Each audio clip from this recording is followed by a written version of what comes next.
Hello दोस्तों, नमस्कार। मेरे चैनल उत्तरांचल क्लासेस में आपका बहुत बहुत स्वागत है। आज की सीरीज में मैं डिस्कस करूंगा वन लाइनर जीएस पे, जिसमें हिस्ट्री, इंडियन पॉलिटी और ज्योग्राफी के जो सेक्शन है वो शामिल होंगे।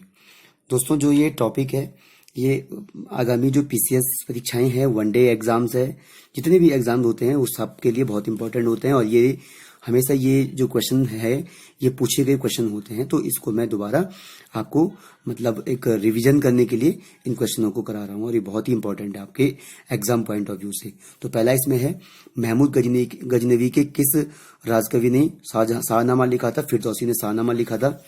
शैक्षिक सुधारों के लिए गठित किए गए हंटर कमीशन के गठन के समय भारत का वाइसराय कौन था? तो लॉर्ड रिपन था। यानी हंटर कमीशन जो आया था वो शिक्षा के लिए आया था और लॉर्ड रिपन के कार्यकाल में ये आया था। प्राचीन भारत में किस शब्द का प्रयोग ऐसी विधवा के लिए किया जाता था जिसका पुनः विवाह हो जाता था? तो इसे पुनर्भू कहते थे। वैदिक काल में भी कहते थे और उसके बाद के काल तक भी कहा गया आपका पुनर्भू। प्राचीन भारत में विद्वान ब्राह्मणों को दान में दिए जाने वाले कर मुक्त ग्रामों को कहा जाता था अग्रहार। तो ये अगर हम इस सेक्शन को पढ़ेंगे तो ये मैक्सिमम जो पढ़ने को मिलता है ये हमें संगम डायनेस्टी में, संगम जो आपका साहित्य होता है, संगम लिटरेचर, उसमें देखने को मिलता है ये। अगला है, वज्रयान बौद्ध धर्म में बुद्ध या बोधिसत्व की संगिनी को कहा जाता था तारा कहा जाता था। तो ये बौद्ध धर्म के सेक्शन में हमें पढ़ने को मिलेगा। कुमार संभवन में किसके जन्म की कथा वर्णित है? तो कार्तिकेय की। सिद्धार्थ गौतम बुद्ध के जीवन की किस घटना को महाभीष्मीकरण कहा जाता है? घर छोड़ने की घटना को। गौतम बुद्ध के जीवन की 4 घटनाएं हैं। एक उनका गृह त्याग करना, एक उनका ज्ञान प्राप्त करना, एक उनका प्रथम उपदेश और चौथा उनकी डेथ, उनकी मृत्यु। तो इन घटनाओं को क्या किया गया? चार घटनाओं से जाना जाता है। तो महाभीष्मीकरण क्या है? उनके गृह त्याग की घटना का नाम है। भारतीय इतिहास में कौन सा वंश पितृहंता के नाम से जाना जाता है? हर्यक वंश। ये मौर्यन या मौर्य वंश से पहले का है। कुबतुल इस्लाम मस्जिद दिल्ली और 2.5 दिन का झोपड़ा जो है, जो अजमेर में है, इसका निर्माण किसने कराया था? कुतुबुद्दीन ऐबक ने कराया था। ये सल्तनत काल का पहला वंश था, गुलाम वंश का शासक था कुतुबुद्दीन ऐबक। भक्ति आंदोलन को अग्रणी नेतृत्व प्रदान करने वाले महाराष्ट्र के 4 प्रमुख संत हैं। तुकाराम, नामदेव, ज्ञानेश्वर और रामदास। किस पल्लव राजा ने मत विलास प्रश्न की रचना की थी? महेंद्र वर्मन ने की थी। बहुत इंपॉर्टेंट है।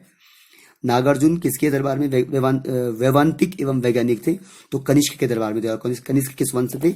ये आपके कुषाण वंश से थे। बहुत बड़ा जो कार्य हुआ था किसके काल में? कनिष्क के काल में। बहुत इंपॉर्टेंट है। यानी चतुर्थ बौद्ध संगीति भी हुई थी।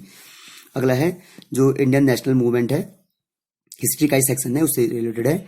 All India depressed class federation की स्थापना 1920 में बी.आर. अम्बेडकर जी ने की थी। वर्ष 1907 के किस अधिवेशन में कांग्रेस के अंदर फूट पड़ गई थी तथा उग्रवादी और उदारवादी दल, यानी कि आपके एक्सट्रीमिस्ट और आपका एक लिबरल अलग हो गए थे? तो ये थे आपके सूरत अधिवेशन में 1907 में। वह कौन सी घटना थी जिसके बाद महात्मा गांधी ने ब्रिटिश सरकार के विरुद्ध अपना सर्वप्रथम असहयोग आंदोलन प्रारंभ किया था? रॉलेट एक्ट के लागू होने पर 1919 में। किस विभाजन के लिए राष्ट्रीय शोक मनाया गया था? बंगाल विभाजन। यानी 1905 में लॉर्ड कर्जन के काल में बंगाल विभाजन हुआ था और उस विभाजन के विरोध में बहुत बड़ा बंगाल में एक शोक हुआ था, राष्ट्रीय शोक जो मनाया गया था। इसी के टाइम पे आपके अलग अलग गीत, आमार सोनार बंगला, अलग अलग आपके वंदे मातरम, तमाम चीजें मतलब इसके अगेंस्ट में लिखे गए थे। 1857 का विद्रोह और भारतीय स्वतंत्रता का युद्ध के लेखक कौन है? तो अशोक मेहता और वीर सावरकर इसके लेखक है। अगला है, इंडिया हाउस की स्थापना किसने की थी? तो श्याम कृष्ण वर्मा ने की थी। बहुत इंपॉर्टेंट, श्यामजी कृष्ण वर्मा ने। समानांतर सरकारों में सबसे ज्यादा दिन चलने वाली सरकार कौन थी? ये थी आपकी सतारा की सरकार थी। बहुत इंपॉर्टेंट है, ये सतारा की गवर्नमेंट थी। संथाल विद्रोह का नेतृत्व किया था सिद्धू और कान्हू ने।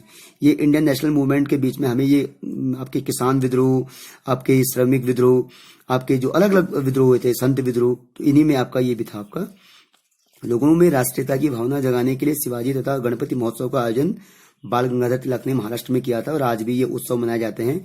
कहीं ना कहीं मतलब द आइडिया ऑफ, मतलब इसके पीछे जो आइडिया था वो हिंदुओं का यूनिफिकेशन था, मतलब उनको एक करने का था और वो एक ट्रेडिशन बन गया आज भी। 1857 की क्रांति मुस्लिम साम्राज्य की स्थापना के लिए एक षड्यंत्र थी। यह किसका कथन है? यह पी रॉबर्ट्स का कथन है, स्टेटमेंट है। अवध में, यानी अवध बोले तो आपका जो आपका आज का लखनऊ है, अवध में 1857 की क्रांति का नेतृत्व किसने किया था? बेगम हजरत महल ने किया था। हालांकि इनके पुत्र का नाम आता है, लेकिन वो उस टाइम पे अल्पवयस्क थे, बिजरीज कादिर, तो इसलिए बेगम हजरत महल ने ये उसका नेतृत्व किया था। भारतीय राज्य व्यवस्था वाला सेक्शन है अगला, यानी इंडियन पॉलिटी एंड कॉन्स्टिट्यूशंस। भारतीय संविधान के अनुसार देश का प्रथम नागरिक कौन होता है? राष्ट्रपति होता है। भारत के राष्ट्रपति की तुलना किससे किससे करना सर्वाधिक उचित है?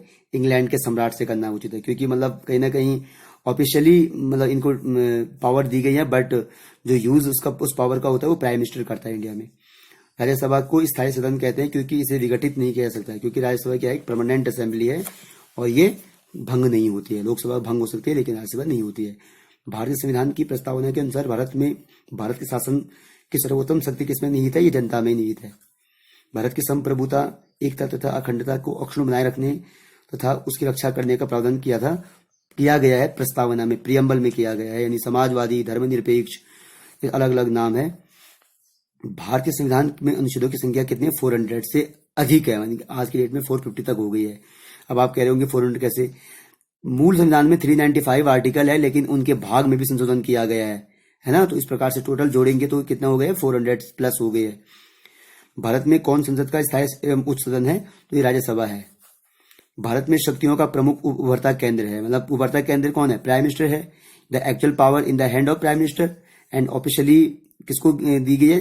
The power given to president, but उनका यूज कौन करते हैं? प्राइम मिनिस्टर करते हैं। प्रधानमंत्री को उसके पद की गोपनीयता की शपथ कौन दिलाता है? तो राष्ट्रपति दिलाते हैं, प्रेसिडेंट दिलाते हैं। आर्टिकल 52 राष्ट्रपति का पद का प्रावधान है। लोकसभा में मान्यता प्राप्त विरोधी दल के नेता को किसके समान सुविधाएं एवं मान्यताएं प्रदान की जाती है? कैबिनेट मंत्री के समान दी जाती है। बिना वित्त के पंचायतों को विभिन्न कर्तव्य व अधिकार देना, मृत औरत का श्रृंगार करना है। This statement is given by Sardar Vallabh Bhai Patel.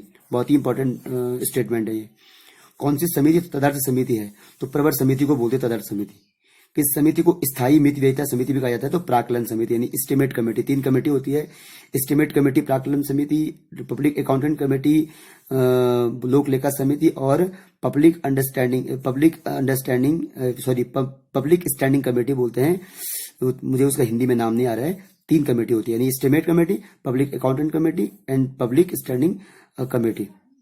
Bharat में सर्वप्रथम सर्वोच्च न्यायालय की स्थापना किस अधिनियम के अंतर्गत की गई थी? तो इंडियन गवर्नमेंट एक्ट 1935, यानी भारत सरकार अधिनियम 1935 के अंतर्गत। भारतीय संविधान के किस भाग में संघीय न्यायपालिका का उल्लेख किया गया है? भाग 4 में किया गया है। केंद्र और राज्य के राजस्व के वितरण में सबसे महत्वपूर्ण जो भूमिका होती है वो वित्त आयोग की होती है, यानी फाइनेंस कमीशन, आर्टिकल 280 की होती है। अगला है, भारत में किस प्रकार की शासन व्यवस्था अपनाई गई है? तो ब्रिटिश संसदात्मक प्रणाली है, ब्रिटिश पार्लियामेंट्री गवर्नमेंट सिस्टम। वर्तमान में भारतीय संविधान में कुल कितनी अनुसूचियां हैं? तो 12 अनुसूचियां हैं, टोटल 12 है। किस संविधान संशोधन अधिनियम द्वारा भारतीय संविधान में 9वीं अनुसूची को जोड़ा गया? तो पहले के द्वारा 1951 में जोड़ा गया था। नागरिकता संबंधी प्रावधान संविधान के किस अनुच्छेद में है? 505 आर्टिकल 5 to 11 में है, सिटीजनशिप के लिए। भारतीय संविधान कौन सी नागरिकता प्रदान करता है? तो एकल नागरिकता, यानी सिंगल सिटीजनशिप प्रदान करता है। यहाँ पर स्टेट और सेंटर की, केंद्र की एक ही नागरिकता होती है। स्पेशली ऐसा नहीं है कि 2 सिटीजनशिप, 2 आइडेंटिफिकेशन जारी किया जाता है। 2 आइडेंटिटी है, एक ही आइडेंटिटी है, उसी में लिखा होता है रिपब्लिक ऑफ इंडिया, है ना? तो ये भारत की संघीय व्यवस्थापिका को किस नाम से जाना जाता है? तो संसद के नाम से जाना जाता है। जो आपकी यूनियन जो लेजिस्लेचर है, दैट कॉल्ड पार्लियामेंट। भारतीय संसद के कितने सदन है? तो 2 सदन है, लोकसभा और राज्यसभा। अब इसमें ज्योग्राफी है, भारत और विश्व, यानी इंडिया एंड वर्ल्ड के कुछ क्वेश्चन है। विश्व में लौह इस्पात का सर्वाधिक उत्पादन करने वाला देश है, केंद्र है पिट्सबर्ग, इंपॉर्टेंट है। बांदीपुर अभ्यारण्य किस राज्य में? कर्नाटक में है, ये यानी कि अभ्यारण्य है। कोरापुट किस उद्योग के लिए जाना जाता है? तो वायुयान उद्योग के लिए। सागरमाथा किसे कहते हैं? तो एवरेस्ट को सागरमाथा नेपाल में कहते हैं। विश्व का कॉफी पोर्ट, इस सेंटोस का कॉफी पोर्ट बहुत बार आ गया है ये। जामनगर गुजरात में कार्यरत रिफाइनरी किस कंपनी की है? रिलायंस की है। विश्व वन दिवस किस दिन को मनाया जाता है? यानी किस तिथि को मनाया जाता है? 21 मार्च को, और 5 जून को विश्व पर्यावरण दिवस। भारत का मौसम मानचित्र किस प्रक्षेप पर बनाया जाता है? तो मर्केटर प्रक्षेप पर बनाया जाता है। हवाई द्वीप की खोज किसने की थी? जेम्स कुक ने की थी। भारत में किस स्थान पर कॉफी तथा चाय दोनों की खेती की जाती है? नीलगिरी की पहाड़ियों पर। तो दोस्तों ये थे आपके ये 3 सेक्शन मैंने इसमें लिए, हिस्ट्री, पॉलिटी और ज्योग्राफी। अगले सेक्शन में मैं एनवायरनमेंट और जो मिसलेनियस टाइप के क्वेश्चन होते हैं इकोनॉमिक्स रिलेटेड, है ना, तो उस पर मैं डिस्कस करूंगा। और अगर आपको मेरा ये वीडियो पसंद आया तो इसे लाइक, शेयर और सब्सक्राइब करना ना भूलें। तब तक के लिए थैंक यू।